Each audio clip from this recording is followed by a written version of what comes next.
In August 1964, the city of Las Vegas faced a challenge it never expected from the most iconic band in rock history, the Beatles. It was early morning on August 20th when John, Paul, George, and Ringo arrived in Las Vegas after a wild tour start in San Francisco. The Fab Four were in high spirits but also in a hurry. They zipped from San Francisco to Las Vegas, landing at McCarran Airport, but their arrival was anything but normal. Instead of the usual red carpet, they slipped into the Sahara Hotel through a freight elevator. Fans were already swarming outside, but the Beatles had a secret plan. The hotel's upper floors were their sanctuary. With 2 slot machines in their suite, they hoped to unwind after their long journey. The Beatles' antics made headlines, with the Las Vegas Review-Journal mocking, "Las Vegas survives Beatles barely," but Las Vegas was undeterred. Business was booming and the city was ready for more excitement. Las Vegas had always been a city of spectacle. Before the Beatles, the Lido de Paris at the Stardust and the Folies Bergère at the Tropicana were already drawing crowds with their French-themed shows. In 1963, the Dunes added another hit, the Casino de Paris. This show, named after a famous Paris music hall, boasted stylish choreography, vibrant costumes, and even a real French star, singer Line Renaud.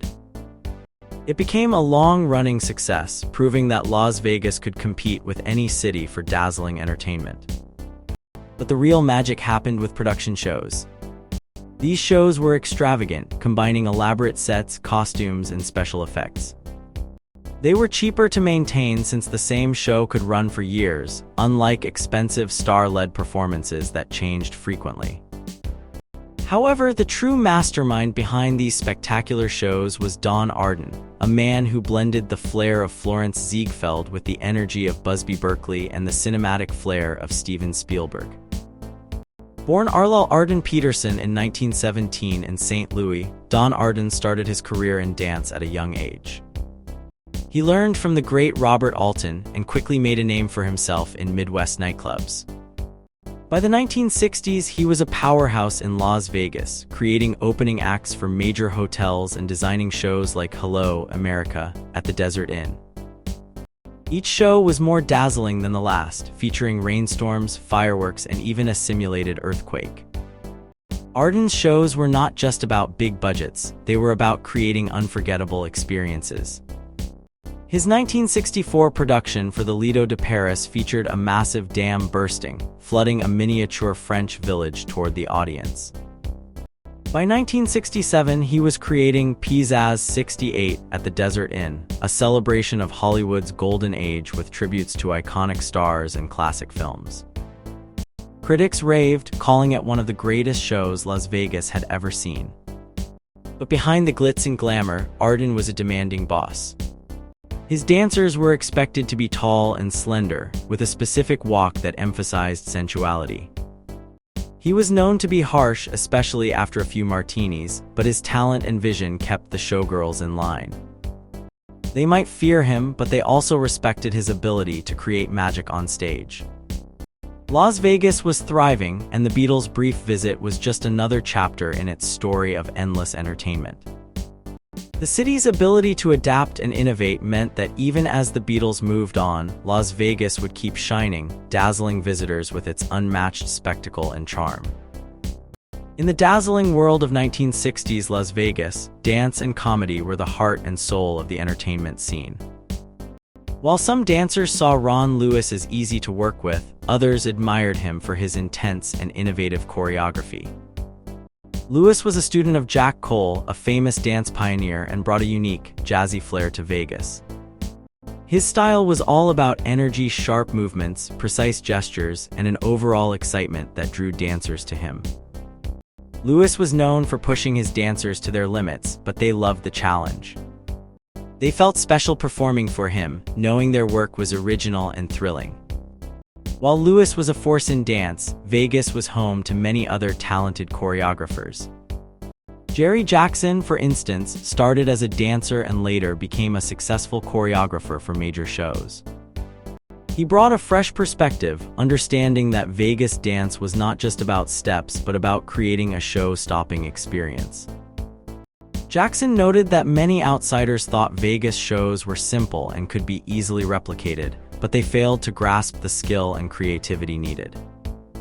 It took more than just throwing dance moves together to create a Vegas show. It required precision, flair, and the ability to captivate an audience. Dancers in Vegas were proud of their work, often more so than their Broadway counterparts.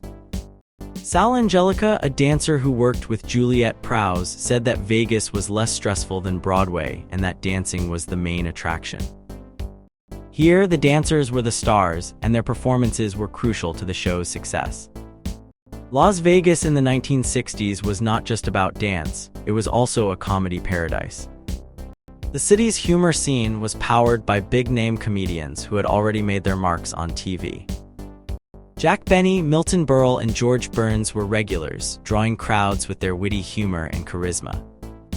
They often hosted TV-style variety shows, introducing new talent and keeping the laughter going.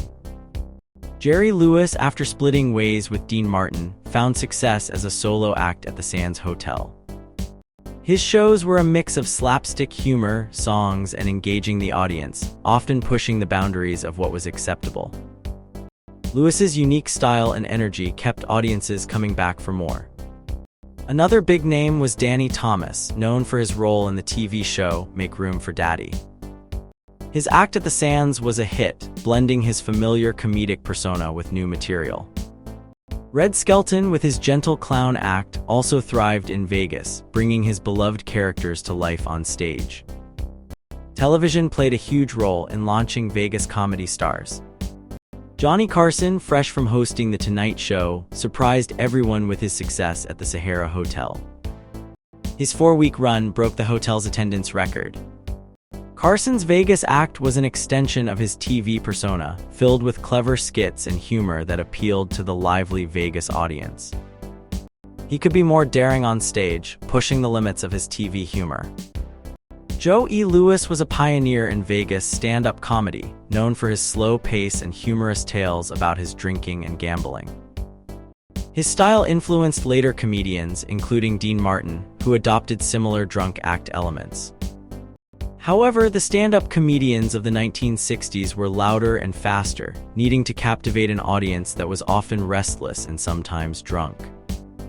These comedians had to be sharp and energetic, facing challenges like hecklers and competing acts. Comedy writer Dennis Klein noted that Vegas audiences craved high energy and were not fond of subtle humor. The comedy scene in Vegas was vibrant and competitive, with comedians constantly pushing each other to be better. This environment helped shape the unique and lively entertainment that made 1960s Las Vegas a truly special place. In the vibrant and ever-changing world of Vegas comedy during the 1960s, a few standout comedians made their mark, but 3 stood out as the city's comedy royalty. These comics weren't just entertainers, they were the heartbeat of Vegas nightlife, known for their unique styles and the way they pushed boundaries. Don Rickles was one such legend. Known for his sharp, mean-spirited humor, Rickles had a knack for making everyone in the audience feel like they were the target of his jokes. He didn't care if you were a famous star or just a regular person. His act was all about insulting everyone in a way that felt like it was meant just for you. It was a fine line he walked, making sure to keep it light enough so people laughed rather than got upset. He'd often end his sets by thanking his mom and asking for tolerance, showing there was a soft spot beneath the tough exterior. Rickles believed in shocking people but always reassuring them it was just a joke, drawing from his Navy days where everyone worked together despite differences.